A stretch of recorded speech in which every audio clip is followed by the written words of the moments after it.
I checked Google today, and Google says that foundation for a house like this costs $25,000. But the real bid on this project, $130,000. The same city, same year, and the gap between those two numbers is not a scam. It's not inflation, it's something buried in the ground that most first-time builders find out about after they have bought the lot.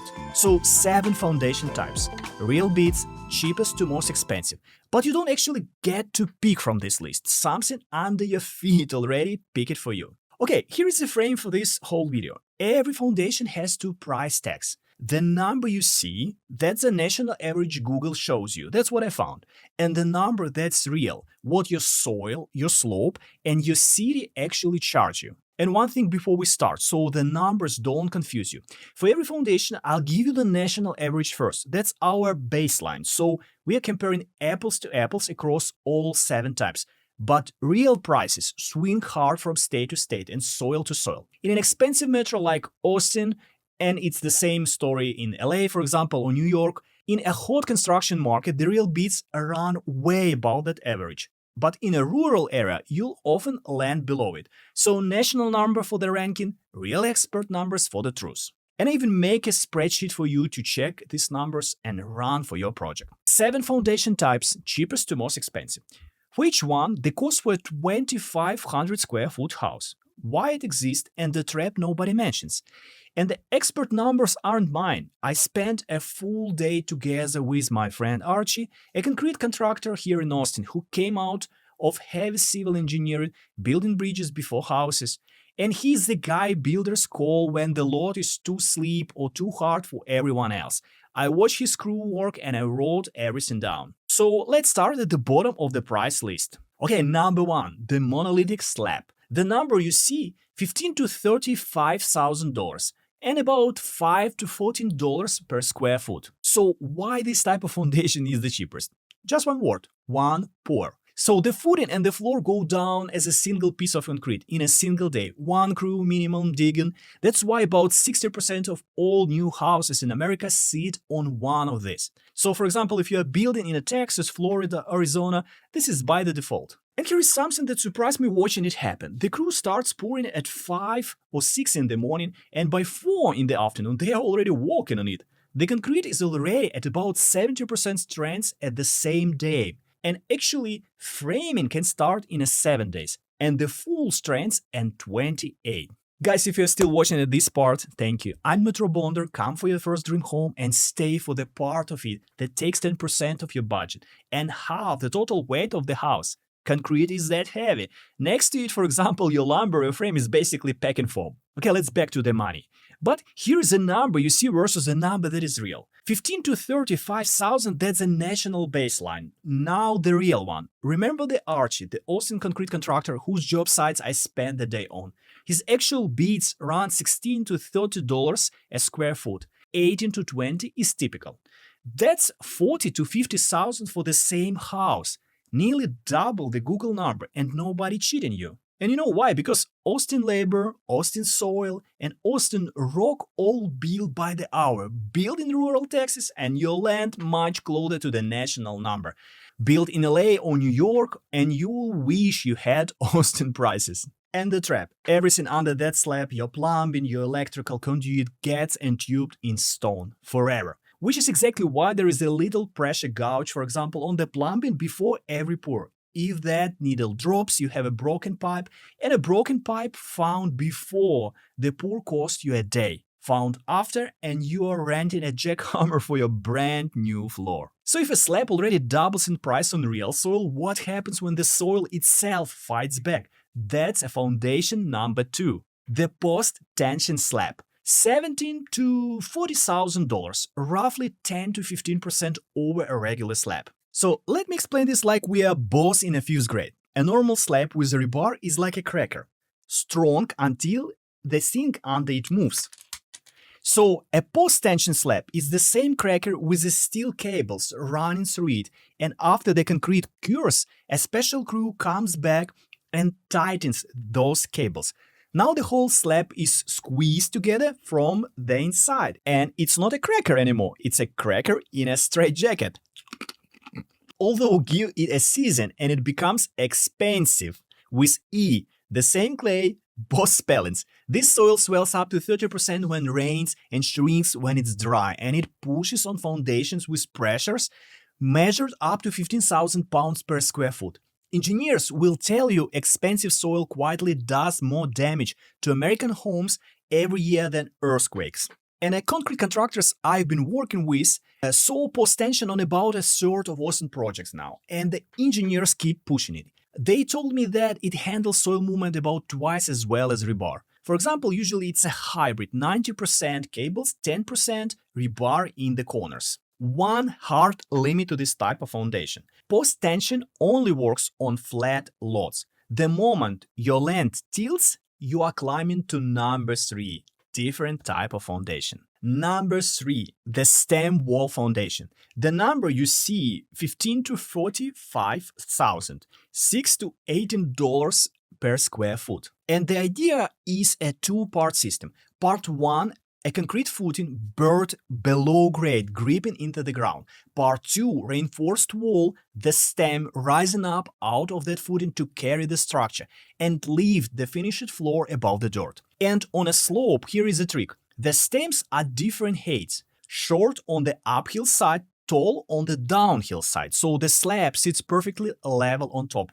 The walls do what the ground refused to do. Or let me picture it even simpler. You know how a table wobbles on uneven ground, and somebody folds napkin and shows it under the short leg.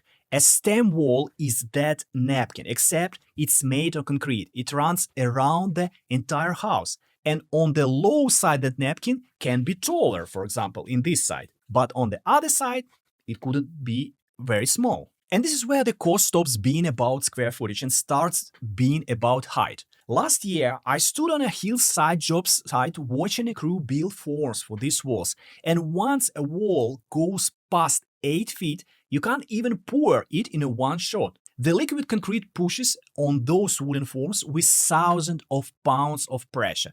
It's called shotcrete. So they pour in stages. First lift, waterproofing at the point, second lift. So the tallest run that crew has poured, I think it was about 30 feet of concrete.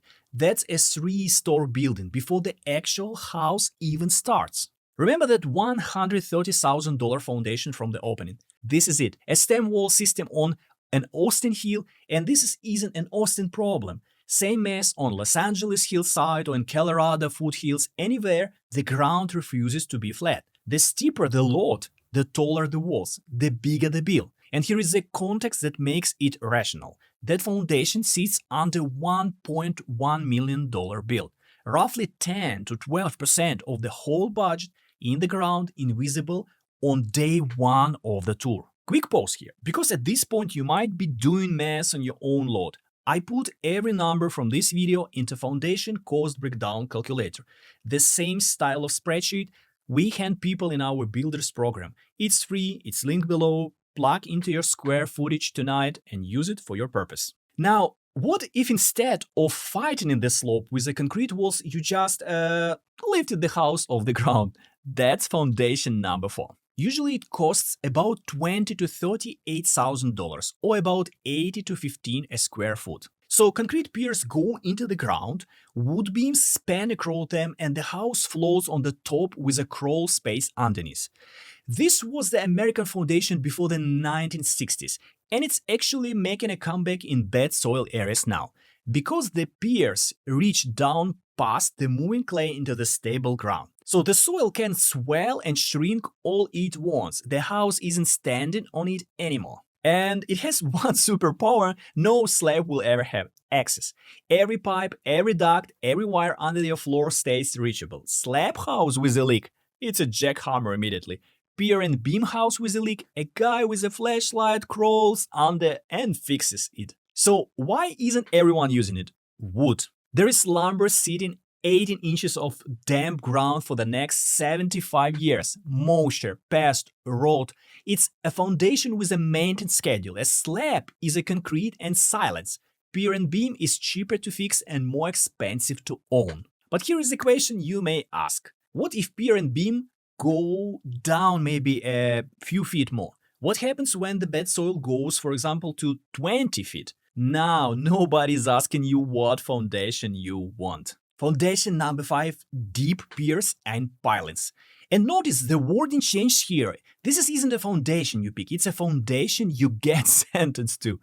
Minimum around $28,000, stack on top of whatever slab you were already paying for. $20 to $60 per linear foot of pile, $1,700 to maybe $1,600 per pier. And here is when it happens. This part, by the way, came straight from the Archie, our foundation expert, the one guy who spent a full day teaching our group at the last Builders Bootcamp. Quick aside, the next bootcamp will be this year, somewhere in the fall. Link in the description. So back to the dirt. Archie has built foundation around Houston, and he described that soil to us.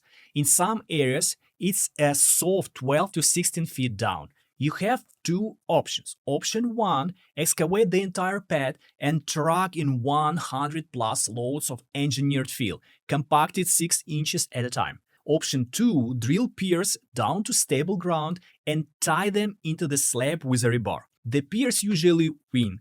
That's also how skyscrapers stand up, by the way, the same physics, but a little bit bigger build.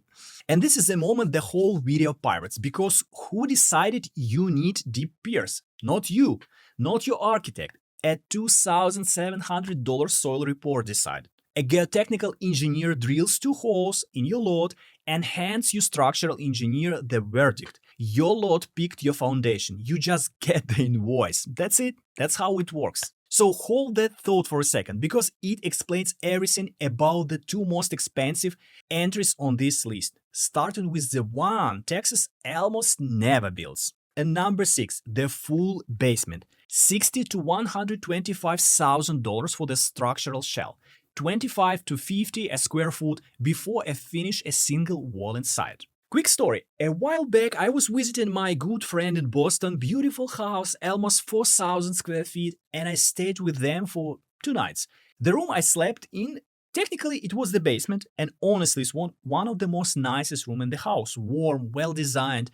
You would never call it a cellar, because around Boston, a basement isn't a bonus feature, it's the rule. Nearly every house has one. Then you fly back to Texas or Florida, and here a basement is a big expensive exception. The same country, opposite defaults. Why? Here is the answer that flips how you think about foundations. And builders from the northern states don't choose basement either. Their code forces them deep. In Minnesota or New York, the ground freezes 3 to 5 feet down, and footings must sit below that frost line, or the freeze-thaw cycle leaves the house.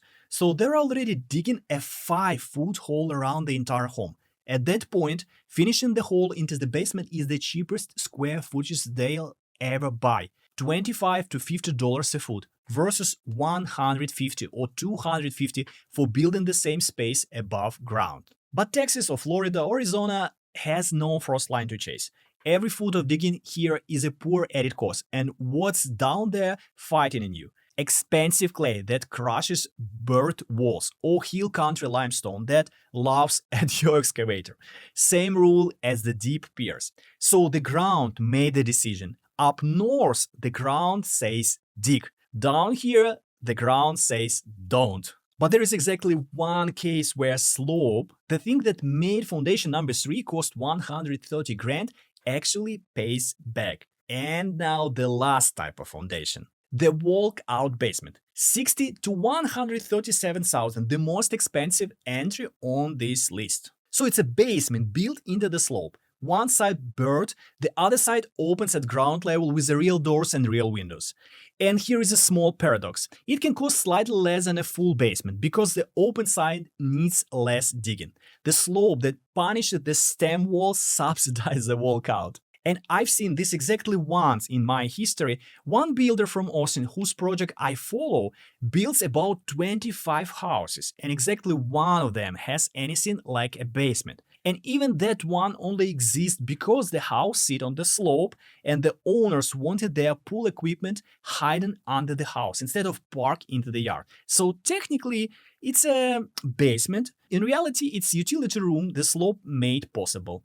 1 out of 25, and even that one needed the slope's permission. Oh, and by the way, this is one type of foundation that potentially may generate income. Daylight and separate entrance at ground level that opens the door to some type of ADU, maybe rental unit, maybe mother-in-law's suite. One honest caveat though, a walkout doesn't automatically count as a fully functional living space. Ceiling heights, agrees local codes, check your rules before you count the rent. But done it right, and the most expensive hole in the ground is the only one that can pay you back. Guys, and here is a thing that only clicked for me on the drive home from those job sites. Not one of the owners in this video actually choose their foundation. The flat Austin load picked the post-tension slab. The Hill picked the $130,000 stem wall. The Houston Mud picked the piers. The Minnesota Frost picked the basement. Every single time the ground chose first. The owner just found out when the bids came in. And that quietly changes where the real decision lives. It's not at the concrete stage, it's before you own the land, because at the last moment, the six-figure surprise is still optional. A soil report costs $1,000 to $5,000. So let me show you what happens when people skip it. North of Austin, there is a town called Hutto, some of the most expensive clay ever classified. And one volume builders skip the engineering, build entire neighborhoods on it, and those neighborhoods are now known for cracked foundations and fallen values. The soil report those builders skipped, I think it's cheaper than one kitchen countertop. Because once the concrete is down, there is no undo button. A crack fix, $500. Pier stabilization, $5,000 to $20,000. Full foundation replacement up to $100,000. And the home still loses $10,000 to $50,000 in value even after it's fixed. So everything under that concrete is locked in stone forever, which is exactly why the smartest move in this entire process is also the cheapest one. So before you fall in love with a lot, make the ground confess first. Grab my free foundation calculator below, run your numbers, and if you are past the spreadsheet stage and need more help, my calendar for one-on-one consulting is linked down there too. I'm Metro Bonder, build smart, build once. See you next week.